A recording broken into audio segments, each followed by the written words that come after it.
Yesu ashimwe bene data, ndashima Imana nshobora gusoma ijambo ryo ku itariki ya 6 z'Ukwakenda. Turasoma muri Ezekiyeli 29, 30, 31 na 32 n'ibyahishuwe 11. Aha rero nk'uko gahunda yacu imeze yo kumva icyo Imana ikubwiye mu magambo menshi, ariko bitabujije ko umuntu aba yumvise iryo jambo ry'Imana muri rusange, umuntu akamenya byinshi. Nk'ahangaha nabonye ukuntu Ezekiyeli yari afite ubwenge bw'Imana. Urabibona ko ibintu yavugaga nuko yavugaga ibihugu bitandukanye n'ibizabibaho n'ubukungu bwabyo n'imigisha yabyo n'ibibazo byabyo, ni ibintu bikomeye cyane, kuko ubona ko harimo guhishurwa guteye ubwoba. Ni nk'uko wavuga ngo umuhanuzi yicaye aha avuze ibya ekonomi ya Amerika, avuze ibibazo bagira, avuze ubutunzi bafite, uhereye nko mu gice cy'ejo hashize, mu bice by'ejo hashize wabonye ko yavugaga buri gihugu, kandi akaba azi buri kintu cyabyo, akaba azi ubukungu bwabyo, akaba azi imbaraga zabyo, akaba azi uko bakora, urwego rwose yasaga nko buri gihugu cyose yabaga gifite mu ntoki ze. Izi rero nazo aha naho nabonye imbaraga z'Imana, nabonye ko ari guhishurirwa gukomeye, nabonye ko abantu b'Imana ari abantu baba bakomeye, kuko Imana ibahishurira ibintu bitangaje. Aha rero Ezekiyeli avuga kuri Farawo, umwami wa Egypte. Noneho ngewe ahantu hamfashije ni kuri 29 igice cya 7 n'igice cya 8, ahantu bavuga ngo igihe bagufashe ukuboko waravunitse, igihe bagufashe ukuboko waravunitse, ibisate bisatura intugu zabo zose, kandi igihe bakwegamiyeho waravunaguritse, utuma umugongo wabo wose utentebuka. Ngo nicyo gitumye umwami w'Iteka avuga ati, dore ngiye kuguteza inkota umareho abantu n'amatungo. Aha mbese Imana nyine yavugaga nanone ukuntu izahana umwami wa Egypte, kurangiza ko nyine ko kuzaba kubi, kuko atumviye Imana, kuko atakunze ubwoko bwayo. Ariko ahangaha jyewe iri jambo ry'Imana igiye ukuntu rimfataho ryinjira mu buzima bwacu busanzwe bwa kino gihe. Urabona hari ukuntu umuntu mu buzima bwacu dukunda kwishingikiriza ku bantu.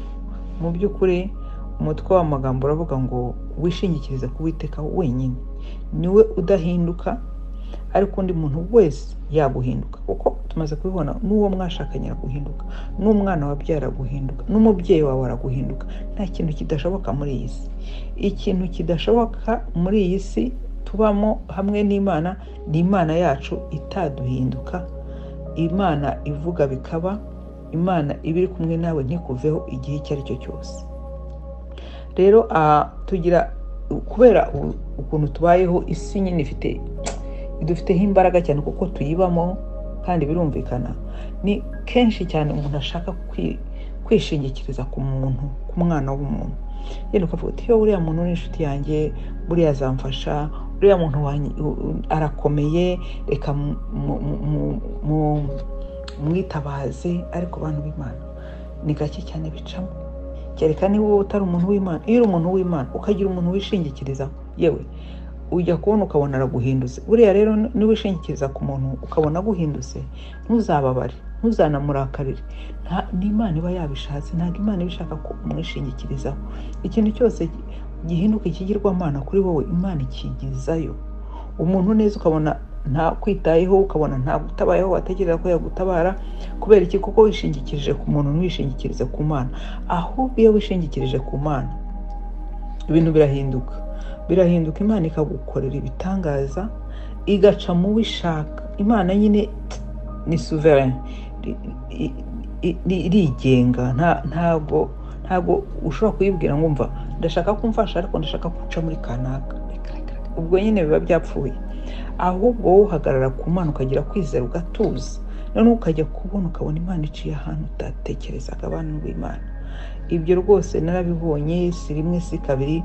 Imana ikora ibitangaza kandi igaca mu muntu utatekerezaga. hari umuntu ahantu nkora najyaga ntega bisi, noneho hakaba bisi nagendagamo yabaga irimo abantu bake, abantu hari muri quartier ubundi y'abantu bafite amafaranga, none abantu bagendaga muri bisi bari bake, noneho ugasanga harimo nk'abantu nk'icumi. Ubwo rero abo bantu abenshi babaga ari abantu bafite ibikomere, kuko babaga ari abantu yenda bagize ubutunzi noneho bugashira, noneho bakagendera muri bisi yenda bari bafite amamodoka, ugasanga buri wese yarakaye.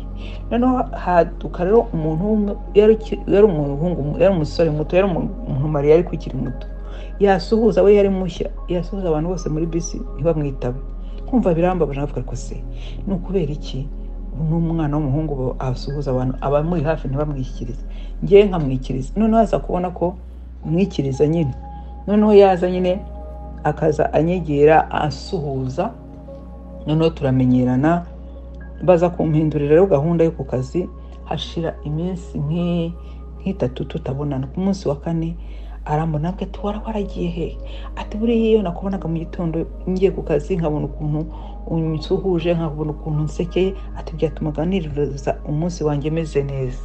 Nuko navuga ntibari bampinduriye gahunda, noneho nyine bituma tuba inshuti. Arambwira ati se waragiye he? Ndabwira ntabwo donc sinabonetse muri iyo minsi kuri aya masaha.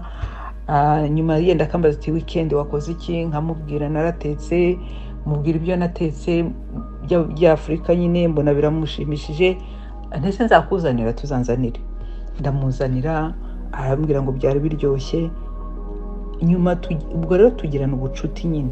Ariko mw'abantu mwe, uwo muhungu ukuntu yambereye umugisha, sinibaza ko n'umuvandimwe wanjye yabimbera, sinibaza ko n'umubyeyi wanjye yabishobora.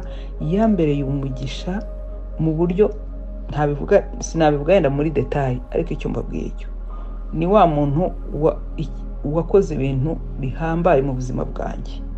Rero urumva yenda ikibazo nari mfite ntabwo navugaga ngo kirakemurwa nande, nafashwa nande, ariko urumva uwo muntu twahuriye muri bisi muri ubwo buryo niwe Imana yaciyemo imucishamo kunkemurira ibibazo byinshi nari mfite ntatekerezaga ko byashobora gukemuka.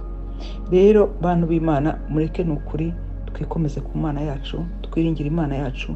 Abantu nitubiringira bazajya bahinduka nk'uru rubingo, bavunagurike, batuvuna ibitugu, batuvuna umugongo, kubera ko twabiringiye. Uraza kwegamira ikintu ukabona cyagiye, nyine uragwa, uravunika. Mureke rero twiringira Imana yacu yonyine, kandi izanezerwa, kandi nawe bizakunezeza, kuko uzaba ufite ubuhamya uvuga uti Imana yanjye narayiringiye kandi ndayibona. Yesu abaho umugisha cyane.